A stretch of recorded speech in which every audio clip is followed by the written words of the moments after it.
All right. So Rupert Meyer was a Jesuit priest in Germany that was the first person to really lead anti-fascist movements in Germany as the fascists were rising, and he was a chaplain in World War I for the Germans, and his whole thing was that he was doing last rites to all the dying soldiers on active battlefields for everyone.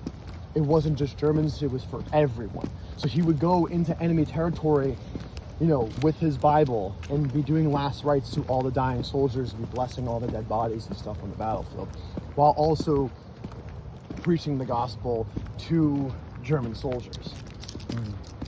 He was also, very anti-fascist, and he was leading protests after the First World War against the fascist movement, and was imprisoned by the Nazis. And so he did last rites for dying soldiers in the battlefields of World War I, got his leg blown off by a grenade, got a wooden leg, and then went back out and kept doing it.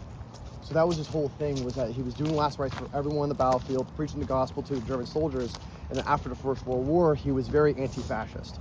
He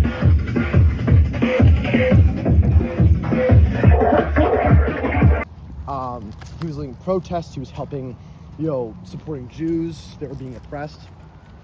And finally, in the height of the Second World War, 1941-42, I believe, he was imprisoned for the third time, and then brought out into the center of Berlin and executed by firing squad by the Germans. Wow. And he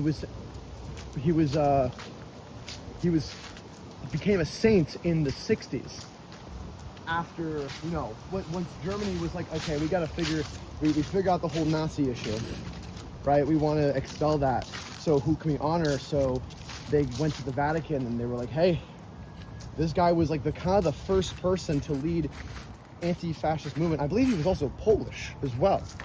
So when the Germans invaded Poland, he was like, oh, fuck this shit. So in middle school, I went to a Jesuit middle school, all boys, and our class is named after Jesuit saints. So my class name was the Rupert Meyer class. So as I got older, I distanced myself from Catholicism, but I think that Meyer, as a saint and as a person, was one of the people where it's like, I love my heritage, I love where I come from, and I'm going to do whatever I can to protect it and to protect others. He didn't care about the other soldiers on the battlefield. He didn't matter what the religion was. He was doing last rites to make sure everyone was blessed.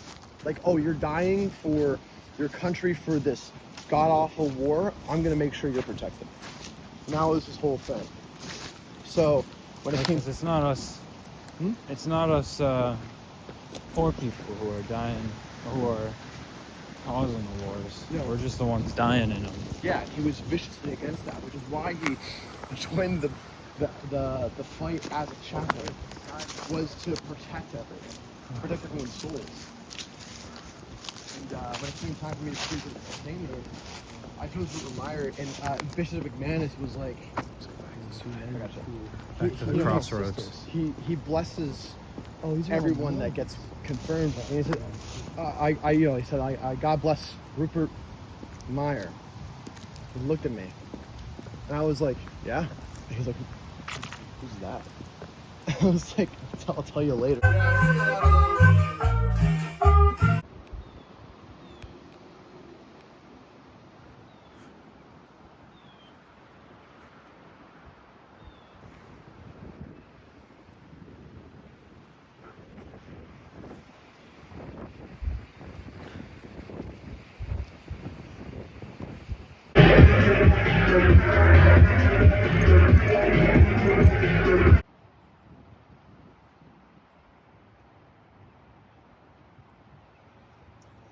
So pretty much like what I could gather from it, because alright, so I'm deaf in one ear too, so like it's another thing. But what I could gather from it, and it was the serpent god who could carry us through the veil, and the veil was like especially thin on Halloween. That's when everybody does it. That's pretty much how it was described to me. And as we were drinking the potion of death, or I don't know if that was the actual. You want a potion of death right now? No way.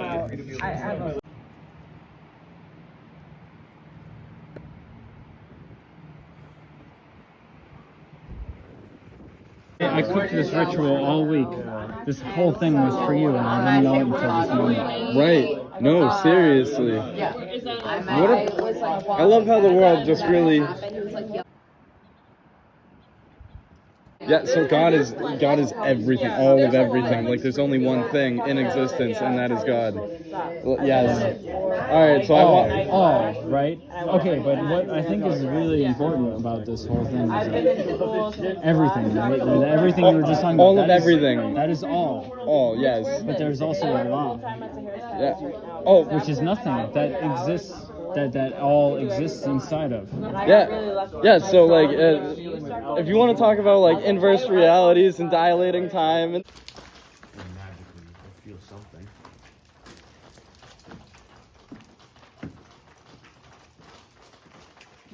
Have you ever heard of the Moss Bridge?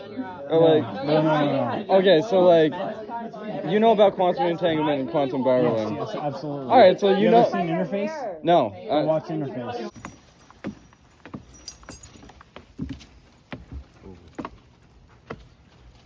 So, like, you know that the hippies in, like, the 60s and 70s, they were trying to study that, quote-unquote, to be able to prove clairvoyance, right? Because, I know about that, yeah. Oh, that is where I'm at, right? Now I've been on a crazy journey since I was 16 to figure out the meaning of my dreams.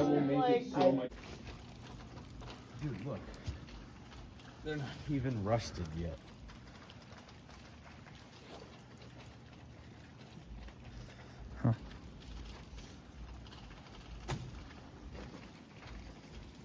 I can read your dreams. Yeah? I'm 24. Hell yeah. I have definitely had some crazy stuff happen. If you can keep track of them, man, the information's all yours. You keep track of them. Immediately. I'll interpret them. Eligible for financial aid.